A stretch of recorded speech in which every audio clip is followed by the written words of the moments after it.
Bismillahirrahmanirrahim. Assalamualaikum. Nama saya Nurul Izzati binti Panut. Tajuk saya pada hari ini ialah taubat. Taubat dari segi bahasa bermaksud kembali.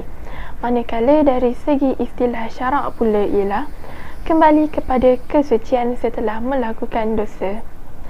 Jika ditakrifkan secara lebih lengkap, taubat membawa maksud memperbetulkan perbuatan yang salah dan mendekatkan diri kepada Allah dengan mentaati suruhannya dan kembali kepada Allah, iaitu dengan memperbaharui niat yang betul untuk melakukan amal kebajikan. Sebagai seorang manusia, diri kita akan sentiasa diuji. Ada kalanya iman kita ni tak akan cukup kuat sampai boleh runtuh dengan godaan syaitan yang sentiasa menggoda kita dan tak pernah berhenti.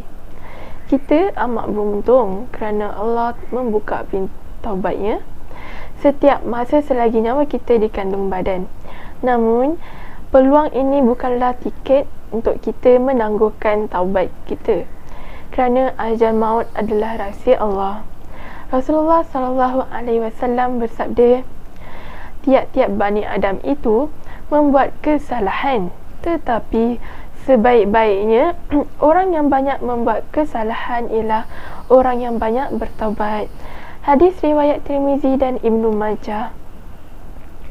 Sebenarnya alangkah rugi kalau kita ni tunggu usia waktu kita tua baru kita nak ubah diri, sedangkan waktu tu kita hanya mampu menyesali apa yang kita lakukan tanpa dapat melakukan apa-apa perubahan terhadap diri kita.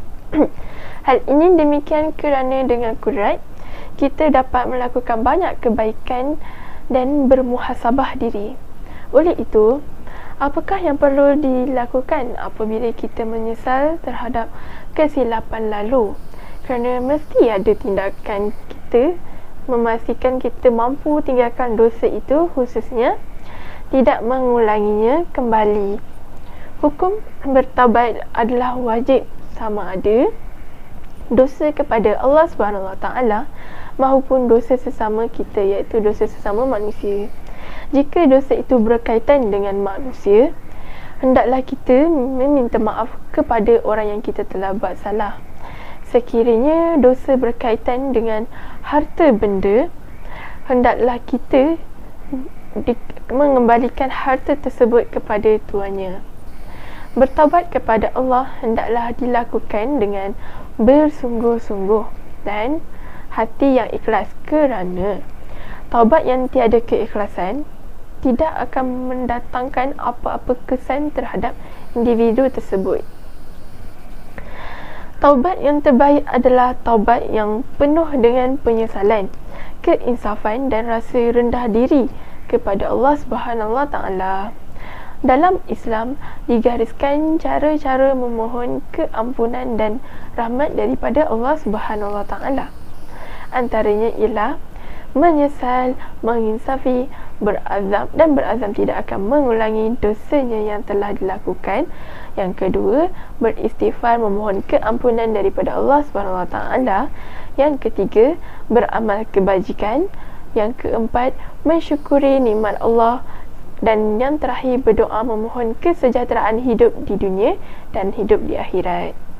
Apa jua yang kita lakukan, pastikan ia adalah untuk mendekatkan diri kita kepada Allah SWT.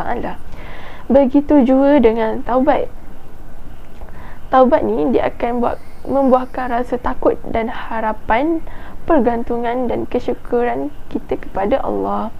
Ia menaikkan lagi satu tingkat keimanan yang kita tahu ada kalanya naik dan ada kalanya turun.